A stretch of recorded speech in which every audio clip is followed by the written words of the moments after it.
Bismillahirrahmanirrahim. Johnny's Vice. Alhamdulillah Rabbil Alameen. Hasbunallah wa ni'mal wakil. The Lord is my light and my salvation. Whom shall I fear? And yea, though I walk through the valley of the shadow of death, I will fear no evil, for you art with me. Thy rod and thy staff, they comfort me. Thou preparest a table before me in the presence of my enemies. You anoint my head with oil. My cup runneth over, and surely goodness and mercy shall follow me all the days of my life. And I will dwell in the house of the Lord forever and ever. Amen. Assalamu alaikum. It's Friday. Welcome to Johnny's Bite. Juma Mubarak to all our Muslim brothers and sisters. When you pray, pray for me, pray for Ghana, and pray for yourself as well. This morning, I want to remind you, if you already have not bought your table or gotten a chair on the 3FM for the 3FM All White Party, which is happening on the 28th of December 2023 at the Plush La Palm Royal Beach Hotel. You want to be part of Active Society. You want to be part of the big party, the big shutdown party. We have Stoneboy, we have Manifest, we have KK Fosu, we have Akwabwa, and we have King Promise. King Promise coming up on one night just to delight you and to make sure that you have great fun. So please call 053 1100927. That's 053 1100927 and 053 2200927. 053 2200927. The tables are running out. We have platinum tables, we have diamond, we have gold, we have I nearly said bauxite, and then we have bronze tables. So you grab the table of your choice, and then maybe next year we can have bauxite table. so you grab a table 053 1100927 and 053 2200927. Please make that call now. It's important that you do, and then you can get a table. Get your white ready, and then we will be on for a good night on the 28th of December 2023, 7 p.m. sharp at the La Palm Royal Beach Hotel. This morning, I want to say a big congratulations to one gentleman. We made a call to him, Johnnie and I. We called him when we thought that the inmates at the Senior Correctional Center of the Ghana Prison Service, the one they used to call Abofra Bonnie, we thought that we should just go there as a media house and go and engage them, spend the whole day with them, a full holiday with them, play soccer with them, and, rap and talent show and all of that. So we called him. We called it the Power of Three, and we'll do another next year. We called him and said, sir, we need some support to do this. He said, right, I'm on. So he printed some jerseys for us, got us some boots, some hose, some cash to go along with, and we had a Power of Three. This morning, I'm learning that his Wembley Sports Construction Company is 10 years old. And I said, we have to be part of this celebration. So kudos to Robert Coleman and all the guys at Wembley Sports for supporting us. We are also supporting you, and we pray that your big event for widows and orphans will be a massive success. Robert Tete Coleman, King of AstroTurfs all across the country, FIFA-approved AstroTurfs. We salute you, and we are happy. We'll come to you again for the Power of Three. Robert, good morning to you. Let's begin with our children this morning. And yesterday, a woman who is supposed to be a vendor in a school, obviously in Greater Accra region, because she spoke in Ghana. I'll translate for you quickly. But then she was worried about the quality of food that was being served to the children. She was also concerned about food poisoning. And she said that the quality of food, if you watch on 3FM 927 on Facebook or on Twitter, or if you watch on TV3 at this point, you would see what I'm talking about. The quality of the food is so bad. Listen to her. Honorable Jenny me complain, she me problem, Jimmy Peggy can't madam ye be. Make a be ne na me ye futu. We say coca na food poison low elacomo mokwe. Okay, clean about more school name Jimmy. Eja ke me penny only ye be ne. Mink pabo fai like any be power mo chufane ke o ye econo banyo kecho. Na kweni na keba, mink pabo fai wa denche. Oh, you are done, thank you. So what the woman said, and keep the video on. What the woman said in Ghana literally is that she's calling out to the honorable member of parliament of the area. I don't know what constituency it was or it is, but she says that she's the only food vendor in the school. And the food you see on the screens now is what was brought in by the school feeding caterers. Obviously, if you pay people 97 pesos to feed children, this is the rubbish that they will feed your children. But their children are not in the schools that these children eat this rubbish at. Now, she says she's the only food vendor there, and that the children eat this and then add her food. So she is worried about food poisoning and some outbreak that could happen. So she's not complaining. She's just raising the alarm and creating awareness that this is not good. Can somebody tell me where the children of the education minister are and where they school? What about the children of the national security minister? What about the children of the gender minister? What about the children of the minister for health? You see, they put our children in the public schools. They pretend to care. They put pen to paper and they create policies. And then they feed them this as food. Same thing if you go to our prisons. This is what, in fact, this is even of better quality than what is fed to people in prisons. A full-grown man being fed once with 1 cedi 80 pesos. Now look at children have gone to school. You say that the school feeding program, and I always say, when Dr. Amwaku Tufo and the rest envisaged school feeding program under the Venerable Kufuor, was this what they thought? This was not what they thought, obviously. Your children go to school, and we are told that the school feeding program is supposed to attract more children to school, right? To increase the numbers. We have not finished talking about textbooks. We have not finished talking about the unavailability of desks. We have not finished talking about schools under trees. We have not finished talking about the capitation grant and other things that are supposed to go to the schools to make heads comfortable to be able to deliver excellently on the job. And now this is the food we are feeding the children. And this is becoming one too many because I have shown you too many examples. Some not in Accra, but this is in Accra, Ghana's capital, the first port of call if we have any tourists in this country. And I'm sure by now somebody would have worn a nice suit and would have gone to meet some partners, development partners, and told them that, development partners and told them that, we are providing school feeding for our children. We are giving them food. Johnnie, we are giving them food. People of New Jerusalem, this is the food that is being given to them. People of New Jerusalem, this is the food that is given to your children. Let it sink in. Now, yesterday, the budget was passed. And it means that the taxes are coming. The things that you feared are coming. I said, watch your MPs closely. They will come to you again for primaries. When they come, ask them for their scorecard. If they fail to deliver their scorecard, sack them. They are not worth it. They are not worth representing you in parliament. Especially those who gathered to say that we will not listen to the reading of the budget. We will not debate the budget. We will not approve the budget because we want to see Ken Oforiatta and Charles Edubuahin go on. They are still in parliament. They are doing party work, not your constituency work. But they will come to you again for primaries. That's where you have to show them ginger and show them pepper. Because the Ghanaian electorate is becoming wiser and smarter by the day. And we cannot continue to make things look like business as usual. We must wake up and smell the coffee. Now, take me to the list of the things that we're going to restrict or, if you like, ban, whatever term you want to use for it. I've heard government officials say that, we have pulled the brakes because we want to consult. Lie. You have pulled the brakes because you are on an IMF program, and what the IMF program, if you read the document, and maybe Monday we'll read the document together. If you read the document, it is stated categorically in there that once you are looking for balance of payment support, you cannot be doing some of these things.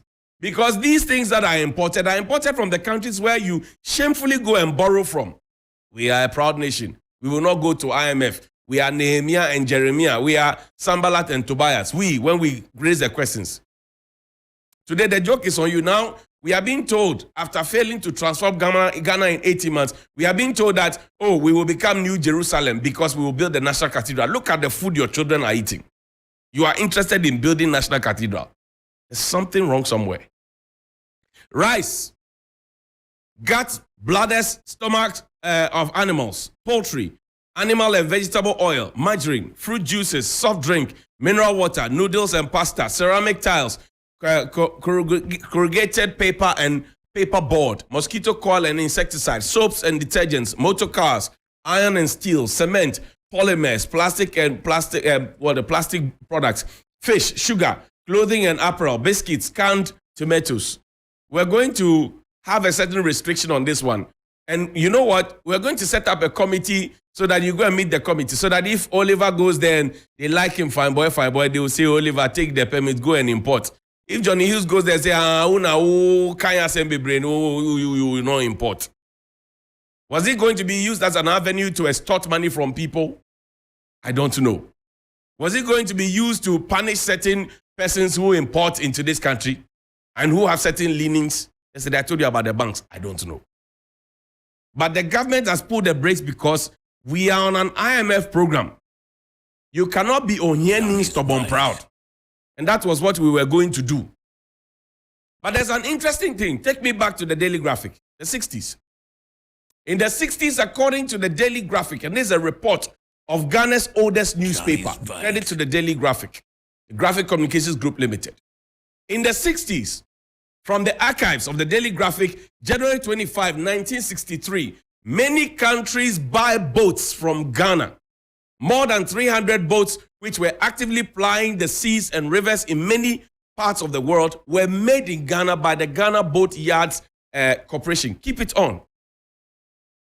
We, many years ago, in 1963, 73, 83, 93, 2003, 2013, 2023, 60 years on, we are now restricting imports when we were exporting. We were assembling TV, we were assembling TV here. We were assembling buses here. The people from the world were buying from us.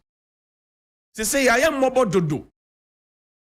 We were doing this in the 60s. During Kwame Nkrumah's era. Osagyefo, and so I always ask the question, who compares to Osagyefo? Who else can we compare? After Osagyefo, who next? And that's why it's painful to see the CPP doing the kind of embarrassing things that they are doing these days. When you come to persons on the front line for the CPP, it is Nana Yasapon Kuma, it is Mr. Kwame Jantwa or Lawyer Kwame Jantwa, Nana Jantwa, finish. Who else? Who else? And then en bloc, you sack them. I'm told that Dr. Kwame Nkrumah wrote his resignation letter on the back of Mr. Jantwa's father. Nana Jantwa's father. He had to bend down for Kwame Nkrumah to pen down. Say, CPP says they want to be a third force. And they're already being disruptive. And this is not the first time. You remember Niyama Konfra? You remember Asani? You remember James Kabuna Bonfe? Now it's Nana Jantwa. I can give you a list. This is Nkrumah's own party. When they were in power, we were building for people to come and buy. Now we have become a laughing stock. I played a video for you the other time where we had become a very good example of everything that is bad in Kenya.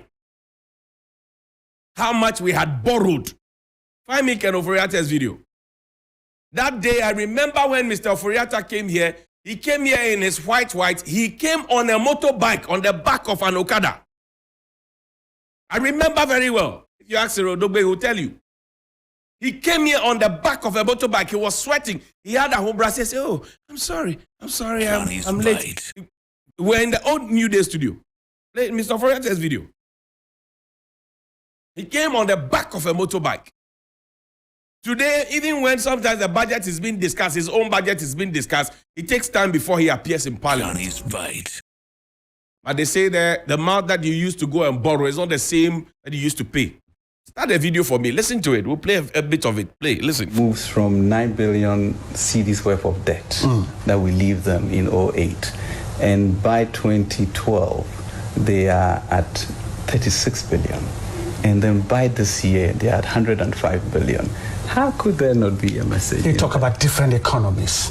You create the economy of 9 billion, the economy of no, I'm talking about billion. the debt that they incurred. Yes. Yeah. And so they mentioned the economy of the 9 billion. Said that was a small economy. Now it's a huge one. No, and so they're taking more loans. 25% of debt to GDP, and now we are talking about 72% of debt to GDP. I see. So you have basically no fiscal space to do anything, and that's because you think you can borrow your way out of debt, which is not possible. And therefore, the ideas of entrepreneurial creativity and really supporting businesses, not killing them with energy prices, inflation, devaluing currency. Those are the things that go to give economic freedom for people to operate. And I believe it is that we can bring back. The currency's stability for these years, notwithstanding, you think it's a currency that's not doing well? Well, the currency has not done well. You have quite stable some few It's been, yeah, months. I mean, these few months, it has been quite stable.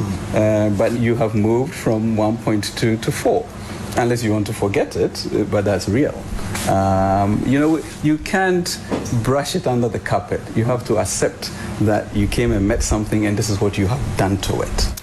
So, you see, Mr. Kenoferiata, this was when talk was cheap. You saw what Mr. Kenoferiata said. The things that he said then are all now playing out.